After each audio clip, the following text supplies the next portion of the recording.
All right. Kahala Yahweh Bahashem Yahweh Shai Bahashem Kwakadash. Want to give double honors to the apostles and elders that came before me that brought me into this truth. This video is gonna, I don't even know what this video is gonna be called, to keep it a buck, man. But there was something very interesting that I saw, so I wanted to bring this out, and we're gonna move forward from there. All right. So let's go here. All right, there we go.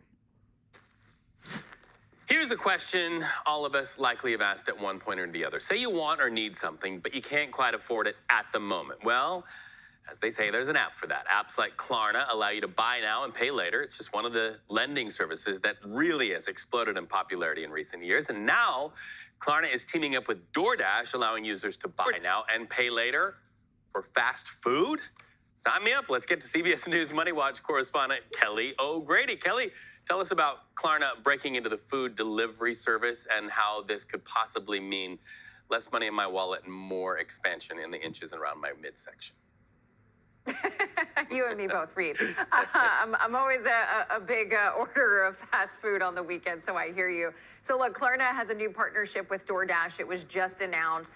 Klarna is one of those big buy now, pay later services where you can choose to buy something and then you can split that up into payments or sort of push that payment off. And so this partnership with DoorDash, you're going to see when you open up the DoorDash app and you order something from your local pizza shop, you want it delivered, there's going to be an option to buy now, pay later with Klarna. You can either, fully pay, you can break it up into 4 installments that are interest-free, or you can pay later.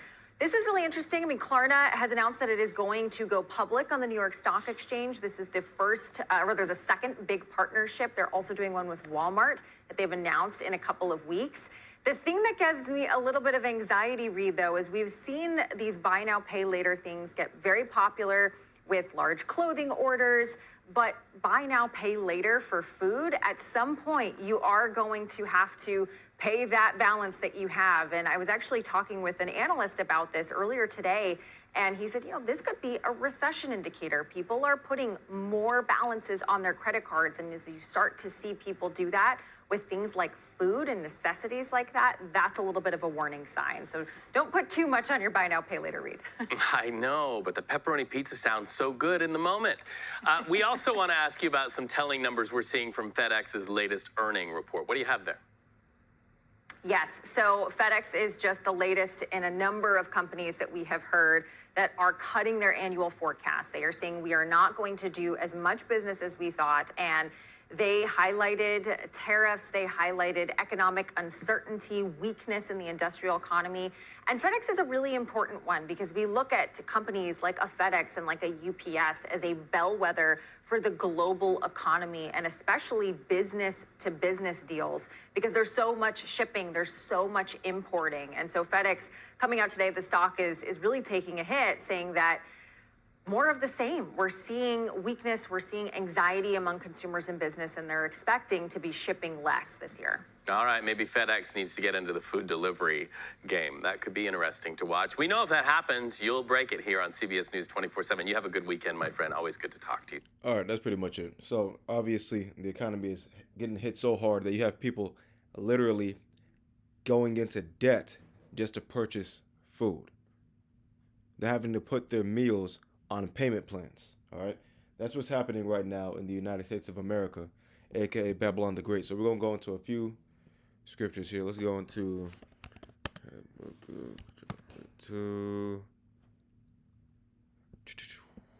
Habakkuk chapter 2, verse 6. Here we go. Shall not all these take up a parable against him, and a taunting proverb against him, and say, Woe to him that increaseth that which is not his? How long, and to him that ladeth himself with thick clay? All right. Shall they not rise up suddenly, that shall bite thee, and awake that shall vex thee, and thou shalt be for booties unto them? So this is going into the thick clay, or the debt that the United States of America, Babylon the Great, is. And look, the United States, or the inhabitants of this place, right, the Americans, are so comfortable with just getting into massive, absurd amounts of debt. I believe the credit card debt has just exceeded $1 trillion. All right, that's an absurd amount of money, man. Now, of course, emergencies come up here and there, but these people will get into credit card debt for over frivolous things. All right. Now let's go to Isaiah, the 32nd chapter here. Yeah, 32, verse, what is that, 9?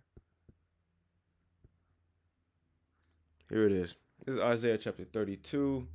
But no, I want to get this in the NLT. Where is it at?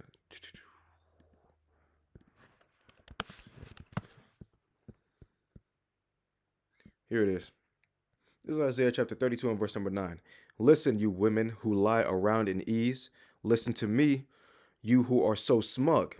In a short time, just a little more than a year, you careless ones will suddenly begin to care, for your fruit crops will fail, and the harvest will never take place. Tremble, ye women of ease, throw off your complacency, strip off your pretty clothes, and put on burlap to show your grief. Okay, so obviously this is going into a time of war for the nation of Israel. I believe this is in the midst of the Assyrian captivity. But the Most High God is getting ready to let this happen again, man. So all these ladies that are definitely adding to the debt, particularly this credit card debt, as well as that student loan debt, they're going to be dealing with it, man, and they're going to be feeling it. All right? And all you men that act like women, you're going to be dealing with the same thing. Here it is. Beat your breast in sorrow for your bountiful farms and your fruitful grapevines. For your land will be overgrown with thorns and briars. Your joyful homes and happy towns will be gone. And that's what's going to happen. Look at this. The palace and the city will be deserted, and busy towns will be empty. Wild donkeys will frolic, and flocks will graze in the empty forts and watch towers. You see that one? So again, this downtown nightlife and all that other nonsense, that's going to eventually cease. And you can see it, I guess you would say, slowing down. But obviously, a lot more is going to need to happen in order to keep these chickens inside. All right? Let's go to Jeremiah 5 and 11. Jeremiah 5. NLT. All right, cool. Jeremiah chapter 5 and verse 11. The people of Israel and Judah are full of treachery against me, says Yahweh. They have lied about Yahweh and said he won't bother us. No disasters will come upon us. There will be no war or famine. God's prophets are all windbags who don't really speak for him. Let their predictions of disaster fall on themselves. You see that one? That's what these Americans, are, the wicked of our people, have in their brains right now. They actually want the destruction that we speak about to fall upon us. And that's why there's not going to be any type of mercy imparted onto them whenever their destruction comes, like a thief in the night. And that's why it's going to be very hard to feel bad for folks that are dealing with this what is it called? The squeeze, right? And everybody's going to be dealing with the squeeze. Whenever the MOTB is implemented, everybody that's not going to take it is going to feel the squeeze. But that spirit is going to guide you in the right direction, and it's going to give you strength in that day. As long as you don't take that microchip, man. All right? Nonetheless, a lot of our people are going to be feeling that squeeze, and they're going to end up taking it. And that's going to be to their detriment and their downfall. That's going to be that's going to lead to their destruction. Nonetheless, let's go to Haggai. And pardon me, this verse is just so heavy, man. Because again, our people have gone off and have taken Salakia. We're in the midst of this time of mercy, and our people have not taken advantage of this time of mercy. And every single time you bring it forth to them, especially a brother that's just coming into the knowledge, his family might be a quote unquote, church-going family, but of course you bring them this understanding, and they might even be able to show it in the scriptures, but your family's not going to listen. They don't care. Even whenever you bring forth the judgment, they're not going to listen.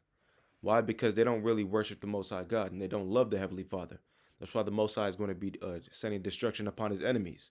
And who are his enemies? Obviously, Esau, Edom, the so-called white man, but all these other nations as well, man, as well as the wicked of our people. He's going to be looking at us like enemies if we're going off. Anyway, let's go to Haggai 6. Here we go. The book of Haggai, chapter 1 and verse number 6.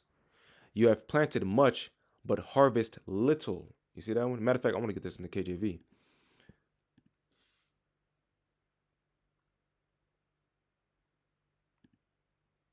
All right, bet.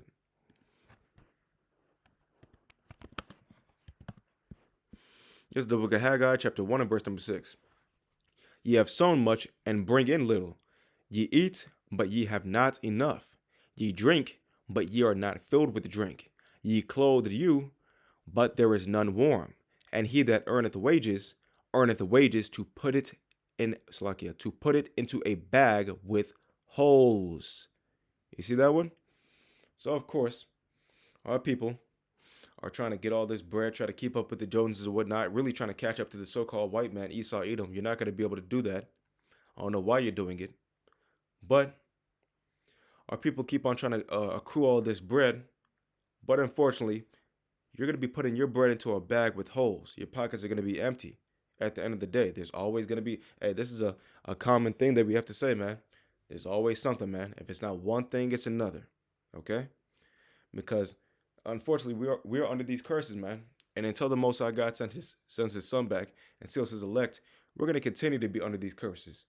So there's not any kind of money that you can accrue to the point where you can just say, I'm not under the curses anymore.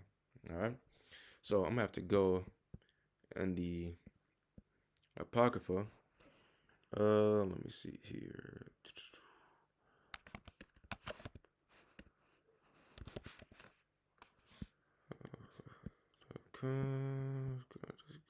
Nope.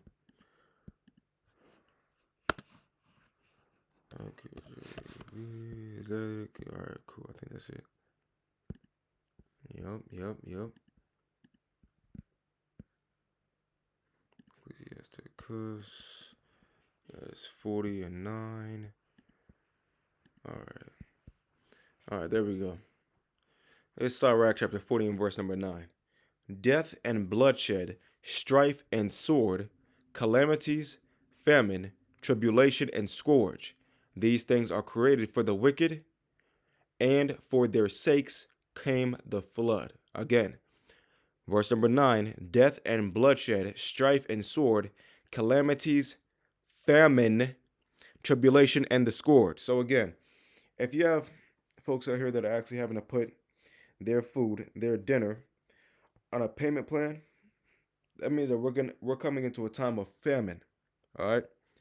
Not to say that food is to the point where you just can't purchase any food, but it is to the point where people are struggling to eat and find their next meal. All right. Again, fathom this. I never thought I'd see the day. Matter of fact, back in the day, maybe 15. What am I at now? Yeah, maybe 15 years ago, there was a cat named what's his name? The fat black man, the fat angry black man, and that brother was talking about Starbucks, right, and purchasing coffee, right, from Starbucks, and he said in order to purchase some coffee from Starbucks, I would have to go into debt. I would have to take out a loan to purchase a coffee at Starbucks. That's quite literally what is happening right now.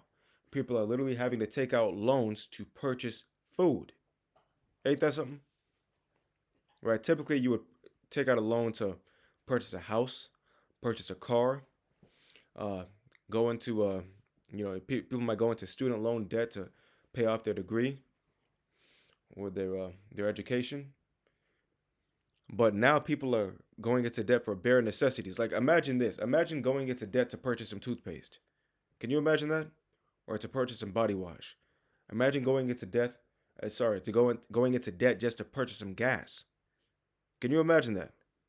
So that's no joke, man. And that's the state that we're in right now. Nonetheless, let's go into Deuteronomy 28. Let's go into these curses. Man, I'm tripping.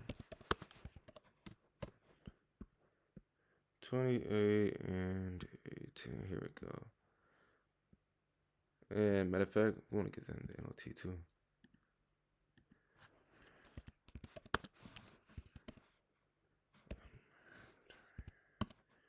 Okay, here we go.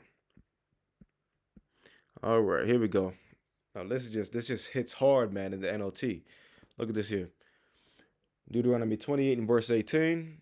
Your children and your crops will be cursed. The offspring of your herds and flocks will be cursed. Wherever you go and whatever you do, you will be cursed. You see that one? All right. So whenever it goes into crops, of course, that goes into, whatever you sow and whatever you reap, right? So you work for a certain amount of time and then you'll get your wages for that. Okay. Now, at this point in time, a majority of us don't have farmland to where we can sow different crops in our fields and then reap the benefits of that land. So now we're just working our whatever job or occupation that we have, and then we get our wages. But just like in the book of Haggai, whenever we sow, what we reap is not even seen. We can't see it right now because there's always something that comes up, to the point where we have no money and we have to actually go on payment plans just so we can purchase our food, right? Nonetheless, that was pretty much it. Lord willing, you were edified if you watched this video. Want to give all praise, honor, and glory unto Yahweh, Bahasham, Yahweh Shah, Bahashim, Kwakadash, Wa Babal, Kwam Yasharala, Shabbat Shalom.